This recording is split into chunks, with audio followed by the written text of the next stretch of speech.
جس نے آپ کو پکارا، جس نے آپ کو پکارا، اس کو مل گیا سہارا۔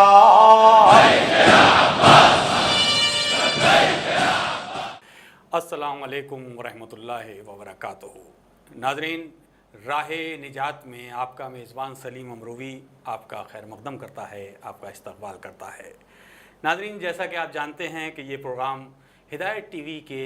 دہلی اسٹوڈیو سے نشر کیا جا رہا ہے، اور آج ہمارے اس اسٹوڈیو میں ہمارے ساتھ ہمارے مہمان ہیں نامور عالم دین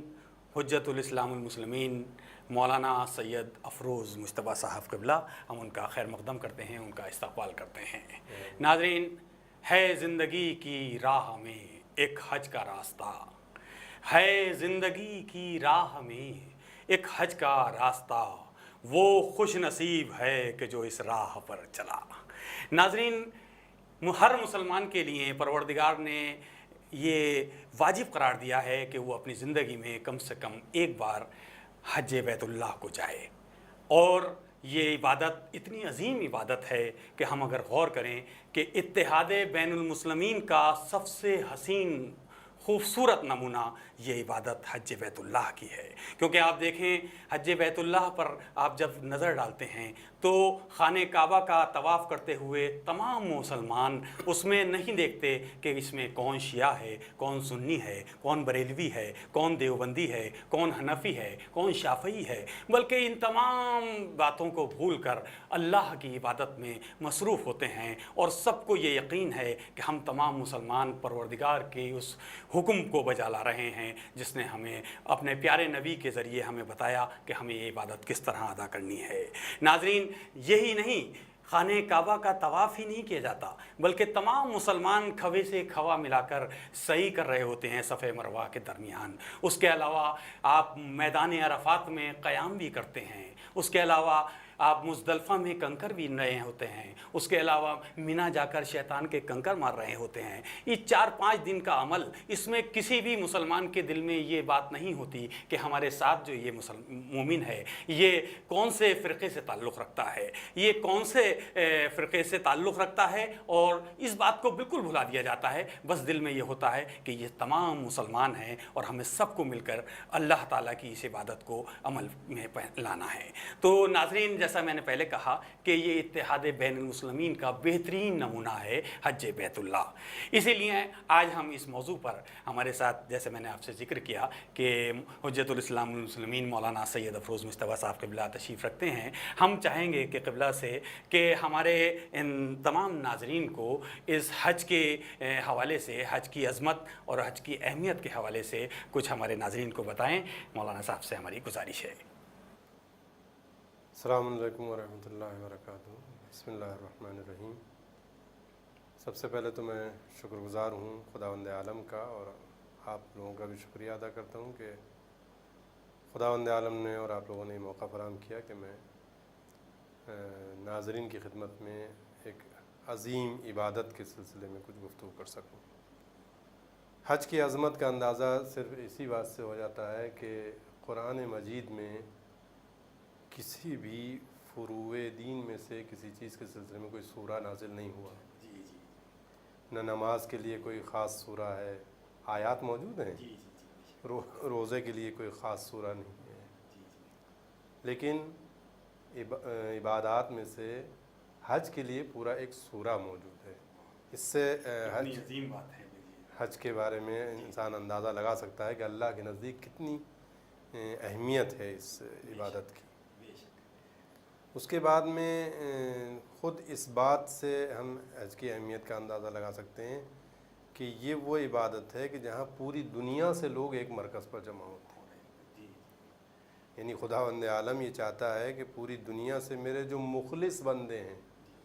جو یہ چاہتے ہیں کہ میں ان سے قریب ہوں، وہ سب ایک مرکز پر آ کر مجھ سے خطاب کریں، میرے قریب آئیں۔ ہر سال یہ موقع دیتے ہیں، اور ہر سال یہ موقع اتنی بڑی بات فراہم کرتا ہے۔ اور کم سے کم جو لوگ قرآن میں موجود ہے کہ حج واجب ہے ان لوگوں کے لیے جو وہاں تک جا سکیں. من استطاع الیہ سبیلا, کہ جن کے پاس اتنی طاقت و قدرت ہر لحاظ سے, مالی لحاظ سے اور جسمی لحاظ سے, ذہنی لحاظ سے وہ موجود ہے, وہ وہاں پر جمع ہوں. تو عام طور سے اگر آپ دیکھیں تو خود یہ جو دعوت دی ہے اللہ نے,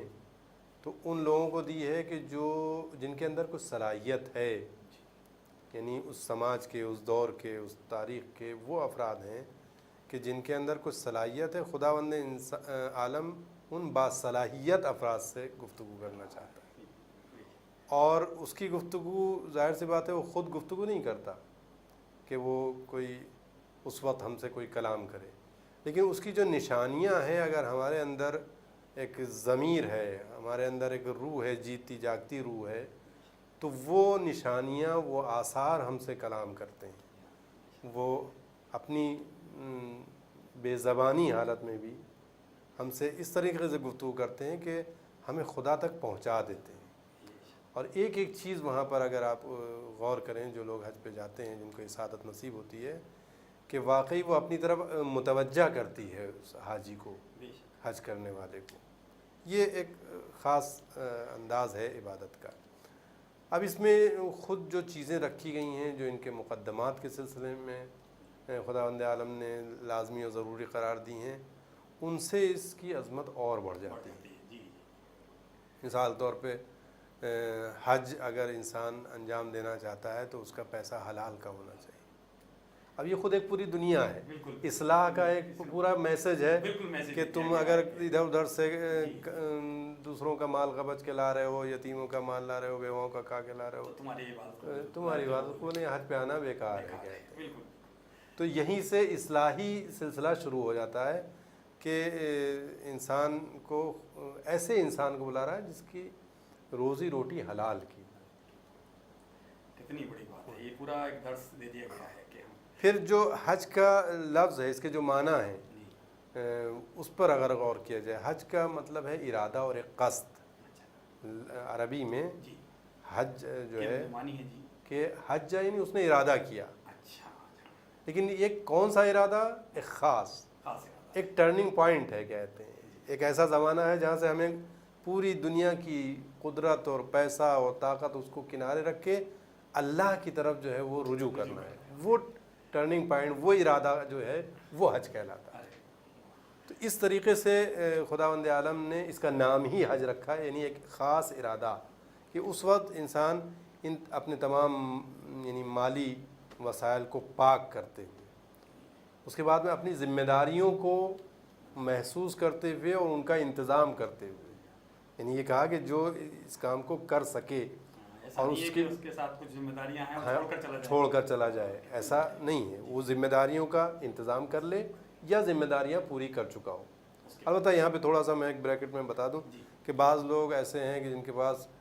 سینکڑوں بیگھے کے باغات ہیں یا کروڑوں کا کاروبار ہے, لیکن ان کی بیٹی کی شادی نہیں ہوئی ہے مثال طور, تو وہ کہتے ہیں صاحب ابھی تو میرے اوپر حج واجب نہیں ہے, اور ابھی تو ہماری بیٹی کی شادی نہیں ہوئی, اور اتنی زمین اور باغات اور کارخانے اور فیکٹریوں اور کمپنیاں سب چل رہی ہیں ان کی. تو یہ مقصد نہیں ہے کہ انسان ساری ذمہ داریوں سے فارغ ہو لے, نہیں, اس کا انتظام ہونا چاہیے. یعنی اگر ان کے پاس اتنی مالیت ہو جائے کہ اگر بیٹی کا مناسب رشتہ آ جائے تو وہ رشتہ کر سکتے ہیں. اب رشتہ ہوا ہو یا نہ ہوا ہو یہ کوئی معیار نہیں ہے. اسی طریقے سے اور بھی چیزیں آپ کر سکتے ہیں کہ صاحب ابھی فلاں کام نہیں ہوا, فلاں کام نہیں ہوا, یہ کوئی رکاوٹ نہیں ہے, کوئی معنی نہیں ہے حج کے انجام دینے میں. اکثر ہوتا ہے کہ لوگ کچھ بہانہ ڈھونڈ لیتے ہیں. ہاں, تو یہ حقیقت میں ایک طریقے سے شیطان کی آواز پہ لبیک کہنا ہے, اللہ کی آواز پہ لبیک کہنا نہیں. اگر سمجھ لیں تو پھر وہ بالکل اسی طرح. تو اس میں ہمیں یہ دیکھنا, غور کرنا چاہیے کہ ہمارے پاس اگر اتنی استطاعت ہے تو ہم یہ کام کر سکتے ہیں. پھر دوسری چیز میں یہاں پہ بیان کر دوں کہ اسلام کا ایک قانون ہے جو دنیا کے قانون سے بالکل الٹا ہے, لیکن مجرب ہے, یعنی تجربہ شدہ ہے, اور وہ کہتے ہیں اپنا اثر دکھاتا ہے. وہ قانون یہ ہے کہ عام طور سے یہی کہا جاتا ہے کہ بے حج جس کے پاس استطاعت ہو وہ حج پر جائے, لیکن دوسری احادیث میں ہمارے ہاں موجود ہے کہ حج کرو اور غنی ہو جاؤ. یعنی ادھر حج ادا کریں, اس کے بعد جو اللہ کی فراوانیاں ہیں, نعمت کی فراوانیاں ہیں, وہ آپ جو ہے جب ان کا مشاہدہ کریں گے تو آپ کو محسوس ہوگا کہ آپ کتنے ہی زیادہ ثروت مند کیوں نہ رہے ہوں، کتنے ہی بڑے مال و دولت والے کیوں نہ رہے ہوں، جو حج کے بعد کی برکات ہیں وہ اس کا ہم پلہ نہیں ہو سکتی ہیں، برابری نہیں کر سکتی ہیں. تو کتنی عظیم عبادت ہے صاحب کہ واقعی پروردگار نے ایک ایک چیز کو. اچھا یہ قبلہ جو ہمارے ہاں طریقہ ہے جیسے حج کا ارادہ کریں، نیت کریں، تو سب سے پہلی بات یہ کہ نیت ہم کہاں سے کریں حج کی، جو مسائل آتے ہیں کہ اور احرام جو باندھا جاتا ہے وہ ہم جیسے ہم ہندوستان سے اگر جا رہے ہیں تو ہمیں احرام کہاں سے باندھنا ہے اور ہمیں نیت کب کرنی ہے، کیا احرام باندھنے کے بعد کرنی ہے یا یہیں سے نیت کر کے جیسے ظاہر ہیں وہ تو حج کے لیے اس کے لیے کیا کیا جائے؟ دیکھیں حج کی ایک طریقے سے دو طرح سے ہم نیت کو اپنے ملحوظ رکھ سکتے ہیں. ایک تو جس وقت اس نے ارادہ کیا کہ ہمیں حج پر جانا ہے، بس ایک ارادہ ہو گیا حج کا، یعنی اس کے دل میں یہ رہے کہ اب میں جو بھی کام کر رہا ہوں وہ تو پاسپورٹ اب وہ سب سے ہاں ساری کارروائی ہوگی تو تبھی ہوگی، وہ وہیں سے کہتے ہیں آپ کا ارادہ جو ہے شروع ہو گیا. پاسپورٹ ہے، ویزا ہے، فارم بھرنا ہے کہتے ہیں، اور گھر کا انتظام کرنا ہے، یہ سارا جو ہے وہ وہیں سے نیت شروع ہو جاتی ہے. ایک نیت ہوتی ہے جو حج کے ارکان ہیں ان کو انجام دینے کے لیے، تو اس میں سب سے پہلی چیز ظاہر سی بات ہے احرام کی آتی ہے. تو احرام باندھتے وقت پھر وہ نیت کی جاتی ہے کہ یہ احرام، یہ جو کپڑے میں پہن رہا ہوں یہ حج کے لیے پہن رہا ہوں.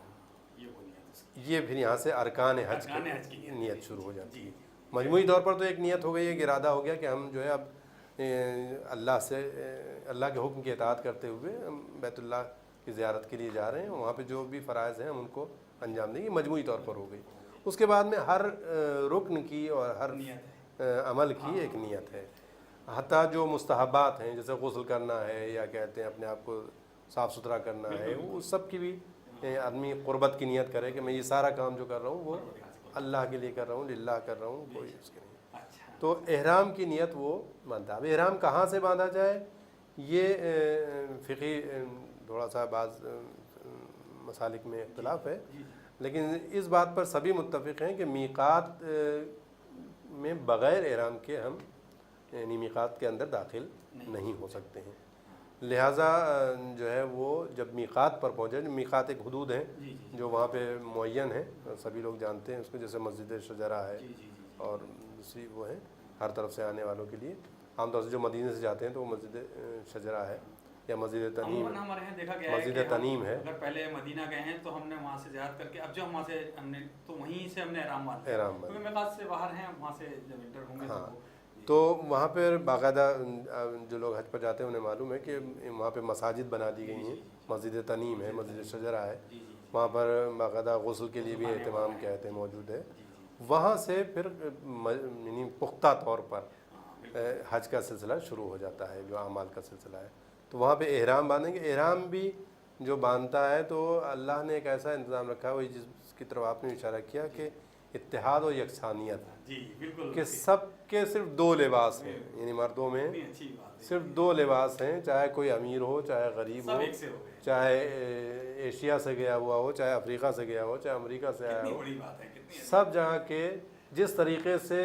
مرنے کے بعد سب کا لباس ایک سا ہو جاتا ہے، کفن سب کا ایک سا ہوتا ہے، اسی طریقے سے اسی کی ایک طریقے سے ایک مثال اور تمثیل پیش کرنے کے لیے خدا نے کہا کہ یہاں بھی آؤ میرے ساتھ تو سب ایک سے آؤ.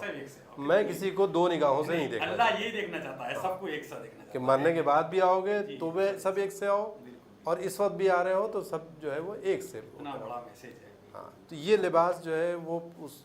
جو پرانے لباس کو اتارنا اور اس کو پہننا ہوتا ہے. اس میں بھی جو عرفا ہیں وہ یہ کہتے ہیں پرانے لباس کو اتارنے کا مطلب یہ کہ ابھی تک جتنی بھی ہم نے خطائیں کی تھیں، جتنی بھی برائیاں کی تھیں، جتنے غلطیاں، خامیاں، عمدن سہون، جو کچھ بھی اس کو ہم اتار کے پھینک رہے ہیں.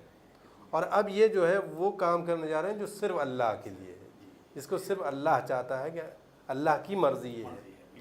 تو یہ خود ایک اپنے اندر ایک تبدیلی ہے، ایک چینج ہے. یہیں سے انسان کی جو سول اور روح ہے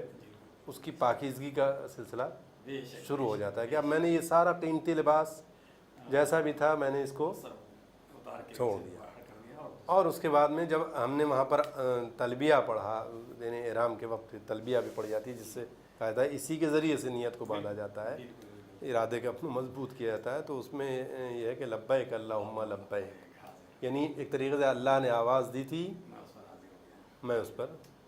لبیک کہہ رہا ہوں میں، حاضر ہو رہا ہوں کہتے ہیں، یعنی اب کسی اور کی آواز نہیں ہے. پھر اللہ اکبر کہیں، تکبیر کا ہے کہتے ہیں. تو وہ اللہ اکبر کا مطلب یہ کہ اب میرے سامنے کوئی چیز بڑی نہیں ہے، صرف اللہ ہے. اکبر افعال تفضیل کا صیغہ ہے ادبیات میں، اور ہر ادب میں، اردو ادب میں بھی ہے، فارسی اور عربی یہ سب جو ادب ہیں زبان ہے اس میں اکبر کا جو صیغہ افعال تفضیل کا جو صیغہ ہے وہ آتا ہے سب سے زیادہ کے لیے. جب ہم نے یہ کہہ دیا کہ اللہ اکبر، اللہ سب سے زیادہ بزرگ ہے. اب اس کے ہم نے کوئی چیز نہیں ہے، پیسہ کوئی چیز نہیں ہے، دنیا کوئی چیز نہیں ہے، ہمارا وطن کوئی چیز نہیں ہے، ہمارا کہتے ہیں باس کوئی چیز نہیں ہے، ہماری کہتے ہیں کوئی بھی کلچر، کوئی جو اب اللہ چاہتا ہے وہی سب سے بڑا ہے. کتنی بڑی بات ہے، کتنی عظیم بات ہے. تمام غرور اور تکبر انسان کا وہ سب ختم ہو جاتا ہے. وہاں سے پھر انسان اس خاص لباس میں جو خود دیکھنے میں ایسا لگتا ہے کہ صاحب یہ کیا ہو گیا. اور پھر خداوند عالم نے حج میں یہ اہتمام رکھا ہے کہ انسان کی جو بھی فخر کرنے والے کی جھوٹا اور تصنع جو پایا جاتا ہے وہ سب کا سب ختم ہو جائے. تو اب کپڑے اس لحاظ سے ہو گئے کہ بالکل ہی دو کپڑے ہیں اور اس میں انسان جا رہا ہے. اچھا قبلہ، یہ ابھی آپ نے جیسے احرام کا ذکر کیا، میں چاہوں گا ادھر آپ سے یہ بھی معلوم کر لوں، کبھی ذہن سے میرے گزر جائے. دو کپڑے ہوتے ہیں یا تولیاں ٹاولس ہوتی ہیں جو بھی ہے، وہ باندھنے کے ساتھ ایک بیلٹ لگائی جاتی ہے. اس کے لیے اب ضروری ہے کہ پاسپورٹ وغیرہ بھی محفوظ رکھیں. تو کیا کچھ اس کے لیے حکم ہے کہ اس میں سلائی ہوئی بھی نہ ہو یا کچھ ایسا ہے؟ کچھ نہیں، بیلٹ میں کوئی سلائی کی وہ نہیں، کیونکہ بیلٹ جو ہے احرام کا جز نہیں ہے، احرام کا جز نہیں ہے. احرام جو ہے وہ بغیر سلا ہونا چاہیے. اور اس میں بھی خود ایک خاص بات ہے کہ خدا جو انسان اپنے اہتمام کے لیے کپڑوں کو سیتا ہے، نئے نئے ڈیزائن دیتا ہے، اس کو نئی نئی شکلیں دیتا ہے. آج کل تو امریکی اور اسرائیلی کمپنیاں جو ہیں اسی ہنر کے ذریعے سے لوگوں کی جیبوں میں ہاتھ ڈال کے ان کی جیبیں خالی کر رہی ہیں. تو اللہ نے وہ سارا سلسلہ وہاں پر بند ہے، کوئی ڈیزائن نہیں، بغیر سلا ہوا کپڑا جو ہے وہ وہاں پر پہننا ضروری ہے، واجب ہے. تو وہ بیلٹ لگا سکتے ہیں؟ تو بیلٹ لگا سکتے ہیں. بیلٹ جو ہے وہ احرام کا جز نہیں ہے، لیکن چونکہ آج کل کی ضروریات ہیں، پاسپورٹ وغیرہ ہے اور دوسرے کچھ کی کرنسی وغیرہ ہوتی ہے، تو بہرحال اس کو تھوڑا سا رکھنا پڑتا ہے. یہ چیز ہے. اس کے بعد میں نے جیسے کہا کہ انسان کے غرور کو ختم کر دیتا ہے. اب یہ جا رہا ہے تو اب اس کے لیے حکم ہے، پہلے تو آدمی آزاد ہے، کیسے ہی جا رہا ہے، کہیں بھی جا رہا ہے، سائے میں جا رہا ہے یا بغیر سائے کے جا رہا ہے. تو ہمارے یہاں یہ خاص اہتمام ہے کہ یہ احرام باندھنے کے بعد پھر سائے میں نہیں رہتا ہے. یعنی خدا کا، یعنی ہر چیز خدا چاہتا ہے کہ ہر وقت تم اس کی طرف متوجہ رہو کہ اس کا کوئی حکم ہے. ایسا نہیں ہے کہ اپنی مرضی سے جہاں چاہو چلے جاؤ، جہاں جیسے چاہو تم انجام دیتے رہو. پھر وہاں پر ہر چیز پر اس طریقے سے بھائی تقریباً 30 چیزیں اس کے اوپر حرام ہو جاتی ہیں. احرام جو ہے وہ اسی لیے کہا جاتا ہے کہ حرمت سے ہے کہ کچھ چیزیں اس کے بعد پھر حرام ہو جاتی ہیں. آئینہ نہیں دیکھ سکتا، آئینہ چونکہ انسان کے اندر آتا ہے کہ میں کیسا لگ رہا ہوں، کیا رکھتا ہوں، تو آئینہ دیکھنا اس کا حرام ہے. سلے ہوئے کپڑے نہیں. اچھا قبلہ، غلطی سے اگر جیسے سامنے ہے ہو جاتا ہے، ہوٹلس وغیرہ میں جا رہے ہیں تو آ گیا، تو اس میں تو مطلب آئینہ دیکھ نہیں رہے ہم، پڑ گیا نظر تو اس سے تو. ہاں، لیکن اس میں بہت باریک سا فرق ہے. ایک مرتبہ انسان کی نگاہ سے گزرا اور نکل گیا، ایک مرتبہ ہے کہ وہاں پہ ذرا سا بھی ٹھہر گیا، جہاں پہ ذرا سا بھی ایک سیکنڈ بھر کے لیے بھی آیا کہ میں ذرا سا دیکھ لوں، وہیں سے پھر وہ کفارہ واجب ہو جاتا ہے. اس طریقے سے خوشبو، انسان جو ہے وہ ہمیشہ چاہتا ہے کہ بھئی میں معطر رہوں، عطر لگائے رہوں. کچھ پرفیوم ہے آج کل کے ہر طرح کے کہتے ہیں پرفیوم آ رہے ہیں، اس میں نہیں لگا سکتے ہیں، اس میں کہتے ہیں خوشبو نہیں لگا سکتے کہ تو تاکہ کوئی کسی بھی طرح کا کوئی امتیازی جو سلوک ہے وہ اللہ کو پسند نہیں ہے. وہاں پر بالکل چاہتا ہے آپ بالکل خالص رہیں. اسی طریقے کے اور بھی جو پابندیاں یا دوسروں کے حقوق کی یاد دہانی کے لیے کوئی تنکا ہم نہیں توڑ سکتے. وہاں پر پورے اس کیمپس میں جو کئی بہت بڑا علاقہ ہے جی، تو ایک تنکا بھی ہم نہیں توڑ سکتے. یہ وہاں پہ ایک طریقے سے ہم لوگوں کو کیمپ ہے، تربیتی کیمپ، کہ آپ جو ہیں کسی دوسرے کے مال کو ہاتھ نہ لگائیں. یہ بھی ایک درس مل رہا ہے درس وہیں سے مل رہا ہے۔ کہ آدمی کو پھر وہ زندگی میں عمل میں لانا عمل چاہیے میں ویسے لانا بھی چاہیے کیا کہ آپ یہاں پہ کتنی سیکھ لیجیے عظیم بات ہے۔ اور جب واپس جائیں گے تو آپ کی زندگی ایسی ایسی ہونی چاہیے۔ جی جی پھر کسی بھی کیڑے مکوڑے، آج آپ دیکھیں دنیا میں کیا اسلام کے نام پر تباہی مچی ہوئی ہے، انسانوں کا خون بہایا جا رہا ہے، انسانوں کا خون بہایا جا رہا ہے، بچیوں کو ذبح کر کے ان کی استغفر اللہ، کھڑکیوں میں باندھا جا رہا ہے، عورتوں کے ساتھ کیا، اور نام مسلمان ظاہر کرتے ہیں وہ لوگ۔ نہیں، تعجب کی بات یہ کہ اس کے پیچھے جو ہے وہ اشہد ان لا الہ الا اللہ محمد رسول اللہ لکھا ہوا ہے، یہ اور اس پر اور جو ذبح کیا جا رہا ہے وہ نعرہ تکبیر استغفر اللہ کے ساتھ ذبح کیا جا رہا ہے، جو جس کے لیے سخت منادی ہے اسلام۔ جبکہ حج سے سبق سیکھنا چاہیے کہ وہاں پر ایک کیڑے کو بھی آپ نہیں مار نہیں سکتے ہیں۔ حتیٰ ہمارے یہاں موجود ہے فقہ میں، احکام میں، جی کہ اگر کیا نام ہے کسی کے ہاتھ پر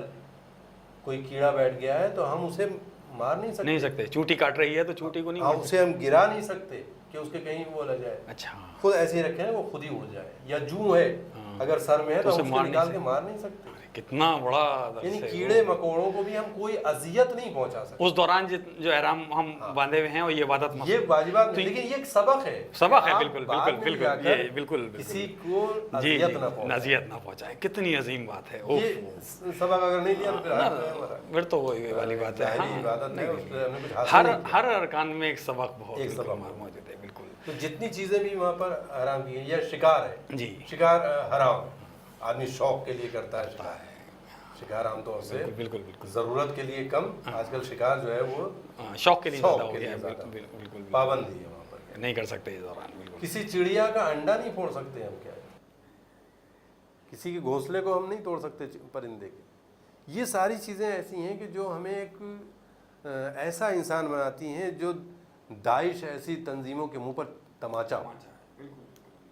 کہ اسلام کو تم اس طریقے سے پیش کر رہے ہو، حج میں آ کر دیکھو اسلام ہے کیا، کتنا بالکل بالکل ایک ایک چیز کس قدر انسان کی زندگی تو بہت بڑی بات ہے، ایک چھوٹی سی چیٹی اور کیڑوں کی بھی زندگی۔ پھر عام طور سے کیا ہوتا ہے کہ ہم کبھی کبھی آپس میں بحث و گفتگو کرتے ہیں، چاہے وہ حق ہو چاہے نہ حق ہو، ہم اس پہ اڑے ہوئے ہیں، دلیلیں پیش کر رہے ہیں، اپنے استدلال پیش کر رہے ہیں، دوسرا انکار کر رہا ہے۔ حج میں جدال جو ہے وہ بھی حرام ہے، اچھا اس کے لیے بھی منع ہے، اس کے لیے منع ہے کہ نہیں، سیدھی سیدھی بات کہو، سیدھی سیدھی قبول کرو۔ بحث و مباحثہ اس لیے کیونکہ اس میں ظاہر سی بات ہے جب ایک آدمی غلط چیز پر مجادلہ کرے گا تو دوسرے کو ٹھیس پہنچے گی، اور وہ ٹھیس ٹھیس پہنچانا اللہ کو گوارا۔ سب سے بڑا جو میں سمجھتا ہوں حج کا درس یہی ہے کہ کسی کو ٹھیس نہیں پہنچے، تکلیف نہیں پہنچے۔ اب جو لوگ بھی زندگی گزار رہے ہیں، جو اس طرح کی تنظیمیں لیے گھوم رہے ہیں، ان کو محسوس اسلام کے برعکس ان کو محسوس کرنا چاہیے کہ وہ اسلام سے کتنا دور ہے، بالکل بہت دور ہے، کتنا فاصلہ ہے ان کے۔ اور ہر سال حج یہ پیغام دے رہا ہر ہے، سال۔ اور یہ لوگ کس طرح کی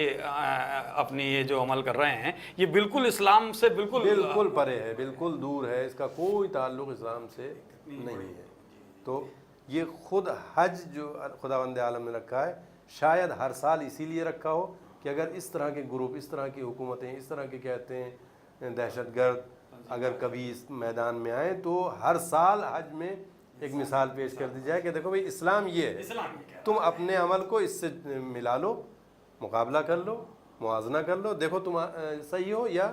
یہ جائے۔ حج تو نہیں بدلا ہے، حج تو ویسے ہی چلا آ رہا ہے، تو حج یہ ہے تمہاری زندگی کیسی ہے اس کو دیکھو۔ تو یہ چیز جو ہے اس کو ہمیں صرف ہمارا جو کنسنٹریشن رہنا چاہیے اللہ کیا چاہتا ہے، اللہ کا حکم ہمیں کس طرح سے بجا لانا ہے، اور وہ صرف یہی ہے کہ کسی دوسرے کو اذیت نہ نہ کسی دوسرے کا مال کو ضائع نہ کریں، کسی دوسرے کو پریشان نہ کریں، کسی دوسرے کے سامنے اپنے آپ کو بڑا بنا کر یا پیسے والا بنا کر یا ظاہر نہ کریں کہیں بھی، بڑے بڑے قیمتی پرفیوم لگا کے آپ نکل رہے ہیں، اس سے بڑا پن ظاہر ہو تو وہ آدمی بالکل ایسا ہو جائے کہ میں اور اس میں سامنے والے میں کوئی فرق نہیں ہے، اور سب اللہ کی مخلوق ہے، اور کتنی عظیم، کالے گورے کا کوئی فرق نہیں ہے۔ اور حتیٰ یہاں تک ہے ہمارے یہاں کہ اگر کوئی بدبو والی چیز ہے، کوئی گندی چیز ہے تو وہاں بھی ہم ناک پر وہ رومال نہیں رکھیں۔ اچھا اچھا اچھا، احرام باندھے ہوئے ہیں تو یہ بھی نہیں کر سکتے ہم کہ ہم احساس کریں کہ یہاں بدبو ہے بہت، اس کے معنی ہم اس سے بھی ہم یہ سوچ رہے ہیں کہ ہم یہ چیز یہ بتا رہی ہے کہ آپ دنیا کی بری سے بری چیز جو آپ کی نظر میں ہے اللہ کی مخلوق ہے، اور اگر آپ کو اللہ سے محبت ہے تو آپ اس سے نفرت نہیں کرتے۔ یہ چیز جو ہے اس سے سمجھ میں آتی ہے کہ ورنہ عام طور سے کوئی پابندی نہیں ہے، کہتے ہیں انسان اپنے ہاتھ رکھ سکتا ہے، بچ سکتا ہے، لیکن سب دنیا پوری اللہ کی خلق کی ہوئی ہے اور اس کی تمام مخلوق، اس پہ کہیں پہ بھی آپ یہ اپنی یہ نہیں دکھائیں کہ یہ یہاں بدبو آ رہی ہے، یہاں ایسا ہے، یہ ایسا ہے، حقیر ہے، کوئی کچھ نہیں، یہ نہیں آنا چاہیے۔ حقارت کی نگاہ کتنی بڑی بات نے بالکل ریموو کر دیا، کتنا بڑا میسج ہے وہ۔ عام طور سے سوچتا ہے کہ بھئی یہ اس میں کیا منطق ہے، اس میں کیا دلیل ہے، بھئی بری لگ رہی ہے، ہمیں اپنے آپ کو بچانا چاہیے، لیکن وہاں پر بالکل وہ نہیں کہ آپ بالکل نگیٹو سوچے ہی نہیں، نگیٹو اپروچ کو خداوند عالم نے وہاں پر بالکل ختم کر دیا۔ اور یہی وجہ ہے کہ کہا جاتا ہے کہ حج کر کے اگر آج انسان آ رہا ہے تو ایسا ہے جیسے کہ بالکل ابھی پیدا ہوا ہے اور تمام گناہ اس کے معاف کر دیے گئے ہیں۔ کیونکہ جب انسان دنیا میں پیدا ہوتا ہے تو اسے سب چیزیں اچھی لگتی ہیں، پھر وہ تمام وہ درس لے کر آ رہا ہوتا ہے، لیکن اس کے لیے شرط یہ ہے اسی کو سمجھ کر کرے۔ اگر صرف میں یہ سوچ کر کروں کہ میرے تمام خاندان والوں میں میں کہلواؤں کہ میں حاجی ہوں، یہاں پہ کہ واقعی بڑا وہ ہو گیا ہے، ایک ہمارے یہاں ایک اسٹیٹس وہ بن گیا، سمبل بن گیا کہ صاحب ابھی انہوں نے حج نہیں کیا، وہ حج کرائیں، اب حج بھی کرائیں، یعنی ایک طریقے سے اب ہماری زندگی جو ہے وہ دنیا کے لحاظ سے حج کرائے، ایک تو خدا کے لیے حج کرائے، بہت اچھی بات، لیکن دنیا میں وہ محسوس کرتا ہے بھائی فلاں صاحب حج پہ گئے، میں بھی نہیں گیا، چلو میں بھی حج کراؤں، ان کی برابری کر لوں۔ یہ جو حج ہے یہ حج نہیں ہے، یہ تو صرف اپنا ایک وہ تو جس کو ختم کر رہا ہے حج، جس کے لیے خاص حکم دے رہا ہے کہ میں یہ نہیں پسند کرتا، اللہ کہہ رہا ہے کہ میں کسی سے برتری۔ اسی لیے آپ نے دیکھا ہوگا کہ بعض لوگ حج پہ تو جاتے ہیں، وہاں پہ بہت سے اعمال صحیح طریقے سے کر کے آتے ہیں، اس کے بعد میں آ کے پھر اپنی اسی زندگی میں لگ جاتے ہیں، پہلے کی زندگی میں اور بعد کی زندگی میں کوئی ان کے فرق نظر نہیں آتا۔ اس کا مطلب یہ ہے کہ انہوں نے حج کو اہمیت نہیں دی ہے، وہ صرف دنیاوی اسٹیٹس کو بڑھانے کے لیے حج پر گئے ہیں۔ اچھا، اس سے قبلہ یہ بھی ظاہر ہو جاتا ہے کہ ان کا حج قبول ہوا نہیں ہوا، کیونکہ ہمارے عمل بتا دے گا کہ ہماری یہ امام عبادت۔ جعفر صادق علیہ السلام کی حدیث ہے، ان سے پوچھا گیا کہ جو ہم عبادتیں انجام دیتے ہیں یہ کیسے پتہ چلے کہ قبول ہوئیں یا نہیں، تو آپ نے فرمایا کہ بہت آسان سا ہے، اگر اس عبادت کو انجام دینے کے بعد تم اللہ سے نزدیک ہوئے ہو تو سمجھ لو عبادت قبول ہے، اور اگر تمہاری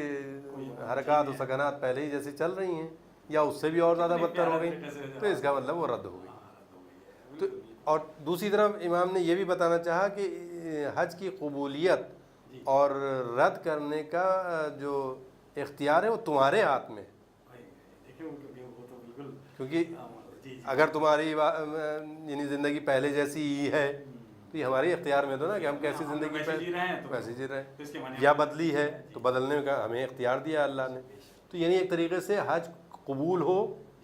یا رد ہو یہ ہمارے ہی ہمیں دے دیا گیا ہے، یہ بھی اختیار۔ کتنی بڑی بات ہے کہ پروردگار نے اتنی عظیم عبادت اور اس کا بھی اختیار ہم پہ ہی چھوڑ دیا ہے کہ تم چاہو حج کو قبول کر لو، لو، چاہو اس کو رد کر لو۔ اوف کیا تو ایک عاقل، ایک کہتے ہیں سمجھدار انسان، ایک کہتے ہیں ہوش مند انسان، وہ کبھی بھی اپنی اس عظیم زحمتوں کو، ان عظیم زحمتوں کو کبھی بھی رائگاں نہیں جانے دے گا، لہٰذا حج کے بعد اس کے اندر یقیناً تبدیلی آنی چاہیے، چاہے تھوڑی سی آئے، ایک قدم بھی آئے تو اس کا مطلب وہ کچھ اللہ سے نزدیک ہوا ہے، حج کا اسے کچھ فائدہ ہوا ہے۔ واہ واہ، کتنی عظیم گفتگو ہو رہی ہے۔ ناظرین، آپ دیکھ رہے ہیں راہ نجات، ہدایت ٹی وی کی یہ خاص پیشکش ہے اور یہ پروگرام دہلی اسٹوڈیو سے نشر کیا جا رہا ہے۔ اور ناظرین، جیسا کہ آپ جانتے ہیں، میں نے ابھی آپ سے عرض کیا کہ ہمارے ساتھ موجود ہیں مشہور معروف عالم دین حجت الاسلام والمسلمین مولانا سید افروز مجتبیٰ صاحب قبلہ۔ ہم ان سے ابھی حج کے حوالے سے گفتگو کر رہے تھے کہ ہمیں حج کے درمیان کس طرح سے حج ادا کرنا ہے، تمام ارکان کس طرح سے ادا کرنے ہیں، کتنا عظیم عبادت ہے یہ۔ تو قبلہ میں یہ پتہ کرنا چاہتا ہوں، جیسے کہ آپ نے ابھی کہا کہ اللہ نے حکم دیا ہے اور ایک ایک بات کو ہمیں سمجھ کر یہ ارکان کو پورا کرنا چاہیے۔ دیکھیے، خانہ کعبہ کا طواف، اب جیسے اس میں سنگ اسود لگا ہے اور اس کو چومنا ایک بڑی فضیلت ہے، ہر مسلمان، ہر مومن یہ چاہتا ہے جو پہنچ گیا وہاں کہ میں کسی طرح سے اس کو چوم لوں، لیکن اس کے لیے بھی یہ ہے کہ کسی کا دل نہ دکھے۔ اگر ہم کسی کا تکلیف پہنچا کر چومیں گے تو وہی بات میرے خیال میں، چاہے اس کے لیے یہ ہے کہ دور سے ہم اس کو چوم سکتے ہیں۔ تو کتنی یہ میں کبھی سوچتا ہوں قبلہ، میں بھی نے بھی حج ادا کیے 2 بار، تو میں سوچ رہا تھا کہ اللہ کا صرف اس میں حکم پر سب سے زیادہ زور ہے۔ ایک طرف مینا میں جاتے ہیں تو 3 وہاں شیطانوں پر کنکر مارنا، اللہ نے کہا کہ یہاں یہ پتھر جو لگے ہیں ان کو کنکر مارو، اور ایک طرف وہ عبادت جب شروع ہو رہی ہے تو خانہ کعبہ میں وہ بھی پتھر ہے، سنگ اسود، یعنی وہ تو اس کو چومنا، تو یعنی اللہ کا حکم، یعنی ایک ہی چیز یعنی پتھر ہی ہے اور وہ بھی پتھر ہمارے ہے۔ یہاں بہت سے ایسے احکام ہیں جہاں پر خداوند عالم نے اس بات کو بار بار ہمارے سامنے ظاہر کرنے کی کوشش کی ہے جی کہ بندے کو صرف اپنے آقا و مولا کی ہی مرضی کو مد نظر رکھنا ہے، یہ نہیں کہ یہ ہماری نظر میں صحیح سمجھ میں آ رہا ہے تو ہم اس کام کو کریں۔ یہ تو صاف پتہ لگ رہا ہے، اگر آدمی کو اپنی عقل سے سوچے یہ پتھر ہے۔ نمازوں میں آپ دیکھ لیجئے، نماز میں آپ نے دیکھا ہوگا کہ روزانہ کی نماز پڑھتے ہیں آپ، دوسری رکعت میں آپ قنوت پڑھتے ہیں مثال طور پہ، دوسری رکعت کے بعد۔ جمعے کی نماز کیسے پڑھتے ہیں آپ؟ اس میں قنوت پہلے رکوع سے پہلے پہلی رکعت میں کہتے ہیں تو بتانا ہی چاہ رہا کہ یہ وہ خاص جگہ کوئی وہ اہمیت نہیں رکھتی ہے، اللہ کا حکم ہے۔ ہاں یہ عادت بنا لو اپنی، بس ہاں کہ عادت بنا کر کے آگے ایسی یہ نہیں ہے، وقت ذہن میں ہی رہے کہ اللہ نے اس وقت کیا۔ یا خطبوں کا ہے، نماز جمعہ میں آپ خطبے سنتے ہیں، کب سنتے ہیں؟ آپ وقت دیا گیا اس کے لیے کہ نماز بھی، یعنی پہلے خطبے ہوں گے پھر نماز ہوگی۔ عید کی نماز شروع ہوتی ہے، اس کا بالکل الٹا ہو گیا، پہلے نماز پڑھیں گے پھر خطبے پڑھیں گے۔ یعنی یہ جگہ خاص یا خاص کہتے ہیں وہ اللہ کے نزدیک اہم نہیں ہے، اس کے نزدیک یہ کہ میرا بندہ کس طریقے سے میری اطاعت کر رہا ہے، مجھ کو اس نے واقعی خدا مانا ہے یا نہیں مانا ہے۔ یا رسول اللہ صلی اللہ علیہ وسلم کے زمانے میں ہی کہ آج بھی وہاں پہ جو لوگ جاتے ہیں آثار دیکھتے ہیں کہ مسجد ذوالقبلتین ہے، کہ ایک طرف نماز پڑھ رہے ہیں پھر حکم نے اسی بیچ میں ہی دوسری طرف ہو جاؤ، بیت المقدس کی طرف پڑھی جاتی تھی نماز پہلے، اسی درمیان میں حکم آتا ہے کہ نہیں آپ دوسری طرف رخ کر کے پڑھیں، قبلے کی طرف، کعبے کی طرف پڑھیں، تو رسول اللہ نے بدل دیا رخ۔ تو یہ ہے اطاعت، یہ ہے عبادت، یہ ہے۔ تو اسی طریقے سے حج میں بھی بہت سی چیزیں ایسی ہیں کہ جیسے آپ نے اشارہ کیا کہ بعض جگہ پہ تو ہم پتھر مار رہے ہیں اور بعض جگہ پہ ہم پتھر کی عظمت کو، اللہ کا حکم زیادہ حکم کہاں وہ کیا کہہ رہا ہے۔ دیکھیے آج پتھر مارنا بھی شیطان کو، میں سمجھتا ہوں وہی عمل ہے کہ اندر کا شیطان مر جائے۔ آدمی اگر پتھر مار رہا ہے اس میں بھی بناوٹ یا کچھ ایسا آ گیا، میں نے مارا ایسے مارا ویسے مارا، اندر شیطان لیے ہوئے، تو وہ تو پھر وہ عمل اتفاق سے یہی ہے کہ جب پتھر انسان مارتا ہے، وہاں پر مطلب بہت طولانی گفتگو ہو جائے گی، جب پتھر مارتا ہے انسان تو اس کو یہ اپنے جو گناہ ہیں جو شیطان کی طرف سے اس کے ذہن کو مشوش کیا جاتا ہے اور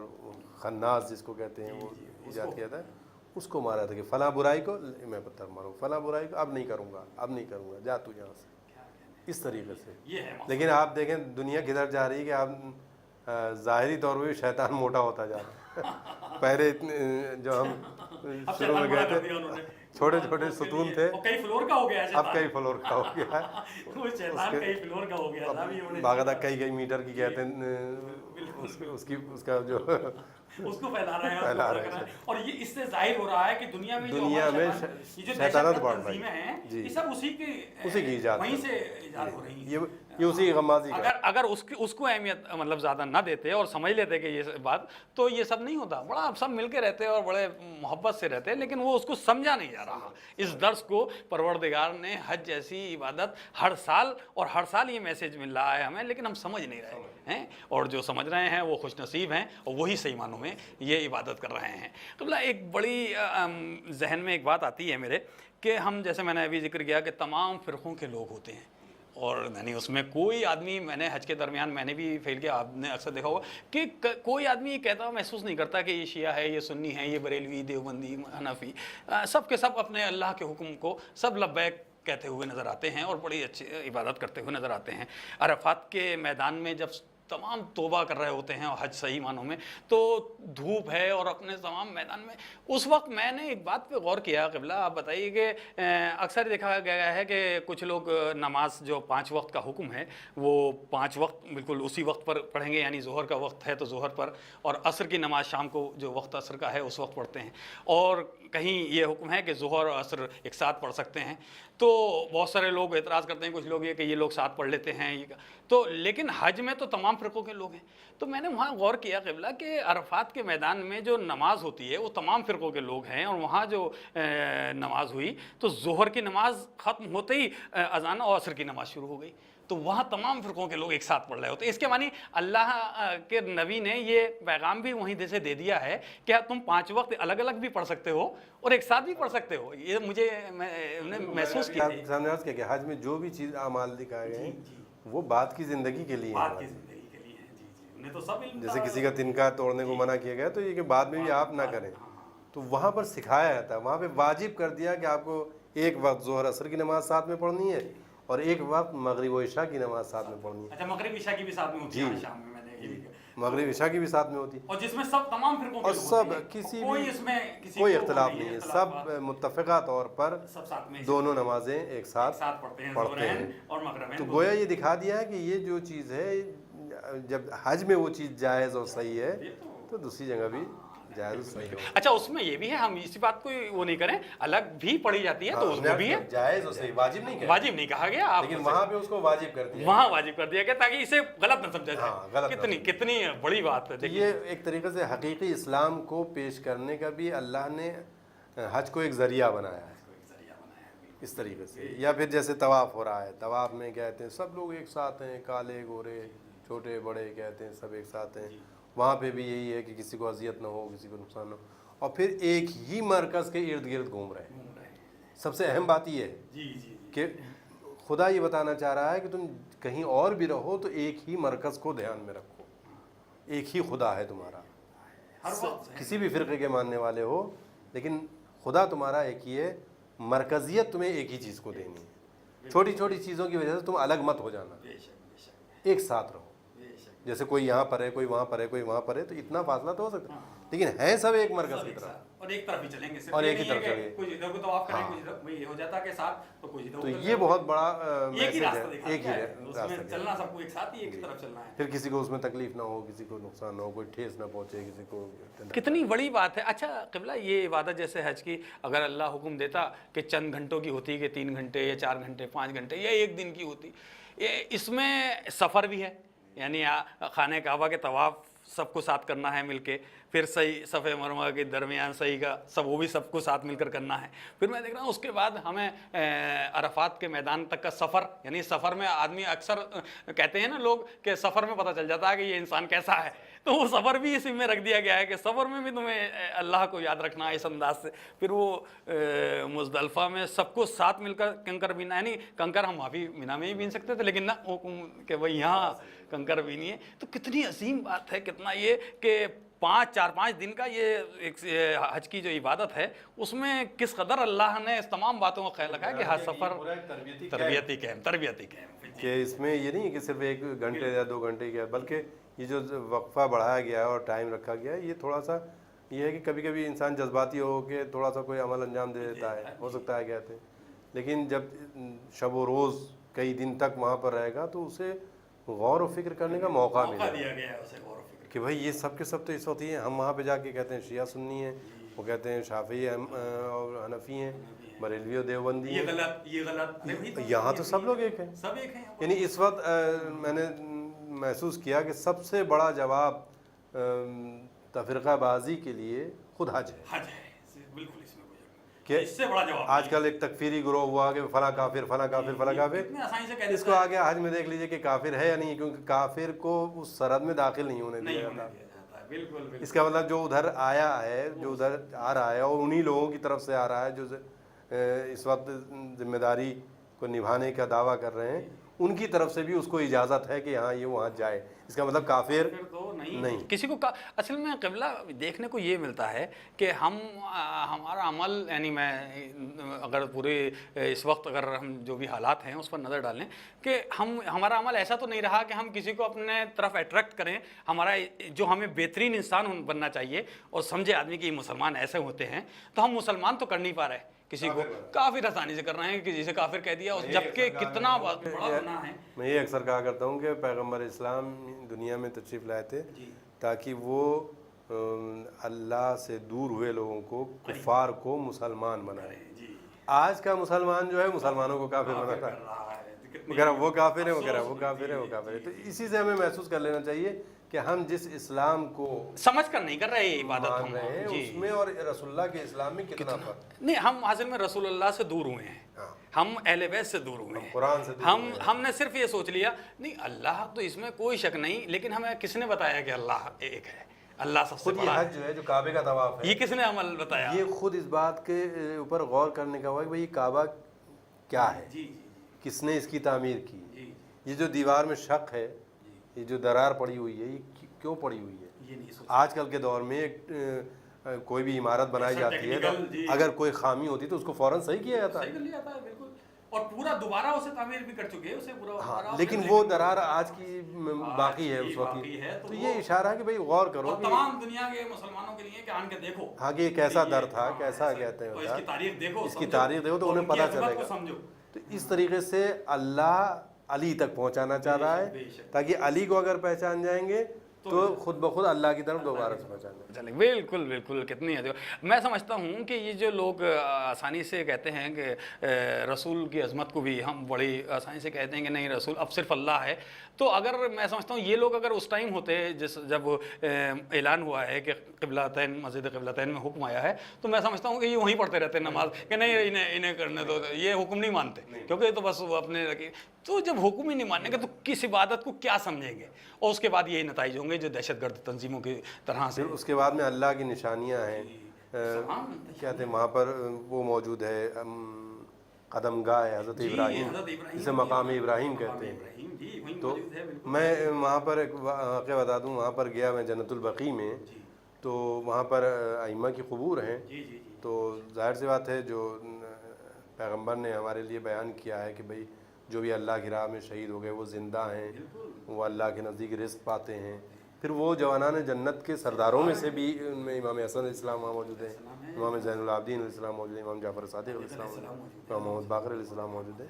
تو ان کی طرف ایک شخص نے احترام کی نگاہ سے دیکھا، تو وہاں پہ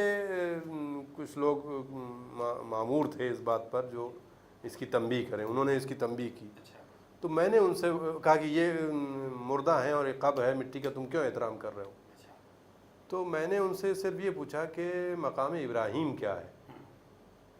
تو انہوں نے کہا کہ وہ حضرت ابراہیم جس وقت تعمیر کر رہے تھے خانہ کعبہ کی تو وہ اونچائی پر تھے،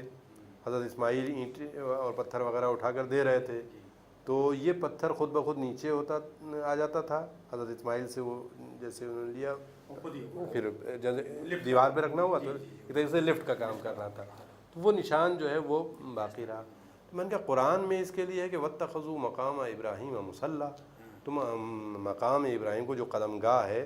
اس کو تم اپنے نماز کی جگہ بناؤ۔ تو قرآن تو یہ کہہ رہا ہے کہ ایک نبی کے قدموں کے نشان کو تم اپنی نماز کی جگہ بناؤ، اور آپ جو مسلم نبی کے نواسے یہاں موجود ہیں، جوانان جنت کے سردار ہیں، ان کی طرف اگر کسی نے احترام کی نگاہ سے دیکھ لیا تو آپ کہہ رہے ہیں حرام ہے۔ تو یہ حج سے سیکھنے کے وہ ہے، وہاں قریب رہ کے بھی کوئی رہے وہ نہیں سیکھے تو ایک اس کی بد نصیبی ہے۔ بہترین انسان بننے کے لیے میں سمجھتا ہوں حج کا جو یہ واجب رکن ہے کتنی ایک اگر سمجھ کے تمام ارکان کریں تو بہترین انسان بن سکتا ہے، بہترین انسان بن سکتا ہے اور بہترین دین کو وہ اختیار کر سکتا ہے اس طریقے سے۔ اس کے بعد میں آپ دیکھیں کہ پورا ایک تربیت کا میں نے عرض کیا کہ کیمپ ہے اور وہ ہے، پھر آپ چلے جائیے صفا و مروہ کے درمیان میں سے جب جائے گا، ادھر سے جائے گا ادھر سے جائے گا، پھر ایک عورت کے تیزی سے چلنے کو اس کے ارکان میں شامل کیا گیا، ہر ولا جس کو کہتے ہیں۔ آپ نے دیکھا ہوگا دو جگہ پر گرین لائٹ لگی ہوئی ہوتی ہے، اس کے درمیان میں تھوڑا سا تیز چلتے ہیں، اچھل کے چلتے ہیں، دوڑ بھی نہ ہو اور یعنی آہستہ چلنا بھی نہ ہو، ایک درمیان کی ایک چیز ہوتی ہے جو جناب حاجرہ صرف ان کا عمل اللہ کو اتنا پسند آیا کہ تمام مسلمانوں کے لیے ایک عورت کی وہاں پہ عورت کی عظمت کو بتایا۔ آج کل جو دنیا میں اسلام کے خلاف آوازیں ہیں کہ صاحب یہ عورت کا احترام نہیں کرتا، یہ نہیں کرتا، اتنی عظیم عبادت میں عورت کے ایک عمل کو اللہ نے رکن قرار دیا ہے، اس کو سب کے لیے واجب قرار دیا ہے کہ دیکھو یہ عورت تھی لیکن چونکہ اللہ کے حکم کی پابند تھی لہٰذا تم بھی ایسے ہی کرو، چاہے مرد ہو چاہے عورت۔ کتنے بڑی بات ہے، اس کو اگر انسان محسوس کر لے تو اسلام میں عورت کا کیا مقام ہے سمجھ لے گا، اس کو محسوس کر لے گا۔ ایک ایک میسج ہے پورا صحیح صفا و مروہ کا جو بھی 7 مرتبہ آنا ہو جانا ہے، یہ پورا ایک عورت کی جو جذباتی کیفیت ہوتی ہے اس کی تعصی کرنے کے لیے. اب اس سے بڑھ کے اسلام یعنی کوئی بھی مذہب آپ دنیا میں دیکھیں, کسی بھی مذہب نے اس طرح کے عمل کو اپنے چاہنے والوں ماننے والوں کے لیے واجب نہیں کیا ہے, لیکن اسلام نے عورت کے اس عمل کو بھی واجب قرار دیا. یعنی امتیاز نہیں ہے کہ صرف حضرت ابراہیم کی قدم گاہ ہی جو ہے وہ محترم ہو, نہیں, جناب ہاجرہ کا, ہاں, کیونکہ وہ ایک نبی کی حمایت میں, یعنی یہاں سے محبت اہل بیت کا بھی کہتے ہیں ہوتا ہے, کیونکہ انہوں نے یہ کام نبی کی حمایت میں, نبی کی پیاس کو بجھانے کے لیے, ان کی ایک ضرورت کو پورا کرنے کے لیے کیا ہے, تو اللہ کو اتنا پسند آیا کہ انہوں نے کہا کہ بھائی رہتی دنیا تک چاہے مرد ہو چاہے عورت کسی بھی فرقے کا ہو اسے یہ کام کرنا ہی کرنا ہے, ورنہ حج اس کا پورا نہیں ہوگا. یہ چیزیں سیکھنے کی ہیں حج, یہ نہیں کہ جا کے ہم وہاں چکر لگا کے آ جائیں کہتے ہیں, اور جیسے لوگ بھیڑ بھاڑ میں جا رہے ہیں ہم چکر لگا کے ایسا کام کر رہے ہیں. وہی بقول ابھی ذکر ہوا تھا جیسا کہ اگر خالی نیت یہ ہے کہ میں حاجی بن کے اپنے آپ کو یہاں سماج میں اپنا رتبہ حاصل کر لوں, تو وہ پھر وہ عبادت نہیں ہوئی, اسے تو بس بالکل بالکل. تو جیسا کہ ابھی آپ نے قبلہ کہا کہ طواف خانہ کعبہ کے بعد صفا مروہ کے درمیان صحیح کے بعد ہم جو جاتے ہیں وہ منی ہوتے ہوئے جاتے ہیں, وہ کیا ٹائمنگ ہے, کیا ایسا رہتا ہے کہ ہمیں کب منی میں داخل ہونا ہے اور کب اس میں میدان عرفات میں پہنچنا ہے؟ ہاں, وہ سب سے پہلے جو 8 ذی الحجہ ہوتی ہے تو اس میں سب لوگ پہلے عرفات جاتے ہیں. البتہ یہ حج کے 2 حصے ہوتے ہیں, ایک عمرہ ہوتا ہے جو تقریباً ہاں جس کا تقریباً کچھ اعمال سمجھ لیجیے آ گئے ہیں ہمارے, کہ احرام ہے, اس کے بعد میں کہتے ہیں طواف ہے, پھر 2 رکعت نماز طواف ہے, پھر صفا و مروہ ہے, اور اس کے بیچ میں بھی وہ آب زمزم سے مستحب ہے کہ پانی پیے, اور کہتے ہیں وہ خود پانی کی اپنی خاص پوری داستان ہے کہ دنیا بھر میں آج تک ایسے اس ریگستان میں اتنا پانی اتنے برسوں سے نکل رہا ہے, وہ کنواں خشک نہیں ہوا, وہ پانی کہیں بھی لے جائیے برسوں آپ کے کسی بھی برتن میں رکھا رہے خراب نہیں ہوتا. اور اس کی خاصیت ایک یہ ہے کہ جس مرض کو ٹھیک کرنے کی نیت سے پیا جائے وہی مرض صحیح ہو جائے گا, اس مرض کو ٹھیک کر دیتا ہے. یعنی ایک طریقے سے آپ کو طبیب بنا دیا ہے اس نے کہ فلاں مرض کے لیے ہمیں یہ دوا استعمال کریں, جو پانی اٹھا کے دے دیں, جس نیت سے اٹھا کے دے دیں, وہ خاصیت اس میں پیدا ہو جاتی ہے. تو یہ چیزیں سیکھنے کی ہیں اور خدا کی قدرت کو پہچاننے کی ہیں, اور پھر دنیا کی حقیقت کو جاننے کی ہیں کہ ہم کن چیزوں میں گرفتار ہیں, جبکہ یہ وہ خدا وہ ہے کہ جس نے اس پانی میں اتنی صلاحیت اور کیفیت پیدا کر دی ہے, اور اس کے بعد اس کا بھی اختیار ہماری نیت کے اوپر ڈال دیا ہے. آپ ویسے ہی آپ جو بھی بیماری ہے آپ اس کو اس میں پلائیں, علاج بن جاتا ہے. تو جیسے میں نے کہا کہ عرفات میں ہمیں قیام کرنا ہوتا ہے, اور 9 جی وہی میں عرض کر رہا تھا کہ پھر عرفات میں جاتے ہیں, وہاں پر کہتے ہیں قیام ہوتا ہے, اور وہاں پہ صرف میدان ہے, کوئی چیز نہیں ہے, اور صرف خدا کو یاد کیا جاتا ہے کہ بھئی آج آپ نے دیکھا ہوگا کہ بہت سے فرقے ایسے پیدا ہو گئے کہ انہوں نے ایک عبادت ایک ٹیمپل سا بنا دیا, اس میں کہا سب یہاں پہ آپ نے گاڈ کو یاد کر لیجئے. تو عرفات کا میدان وہ میدان ہے کہ جہاں پر بیٹھ کر آپ, پھر وہاں پر بھی جبل رحمت ہے, وہاں اس کی داستان پوری لوگوں کے سامنے ہے کہ جناب آدم جو تھے وہ یہاں پر پیدا ہوئے, کیا نامی بھیجے گئے آپ کے اس زمانے کے ہندوستان میں جو اب سری لنکا میں ہے اور تاریخ کے لحاظ سے, اور جناب حوا کو جدہ میں بھیجا گیا. پھر پہلی ملاقات ان دونوں کی وہاں پر ہوئی, سوچئے کہاں ہندوستان اس زمانے کا, کہاں کیا نام ہے جدہ, اور کہاں عرفات. اس طریقے سے جا کے وہاں پر وہ ستون بھی آج موجود ہے جو خاص جگہ تھی جہاں پر ملا تھا. تو اس سے یہ پیغام یہ ہے کہ دیکھیں اگر اللہ کی طرف آپ لو لگائیں تو کہیں بھی دور ہوں تو اللہ جو ہے وہ ملا دیتا ہے, اور ایسا ملاتا ہے کہ وہاں سے دنیا کی خلقت کا آغاز ہوتا ہے. سبحان اللہ, یعنی صرف یہ نہیں ہے کہ ملا دیا اور 2 آدمی خوش ہو گئے, نہیں, اس ارادے اور اس جذبے کو خداوند عالم اپنے مد نظر رکھتے ہوئے دنیا کی انسانیت کی خلقت کی بنیاد اسے بنا دیتا ہے. اور پوری دنیا میں جو بھی انسان پھیلے ہیں اور وہیں انہی 2 فرد سے پھیلے ہیں, اور حج کا ایک مقصد دنیا والوں کو یہ بھی بتانا تھا کہ تم کسی بھی فرقے کے ہو, تم کسی بھی ملک کے ہو, تم کو انہی دونوں سے بنے. اور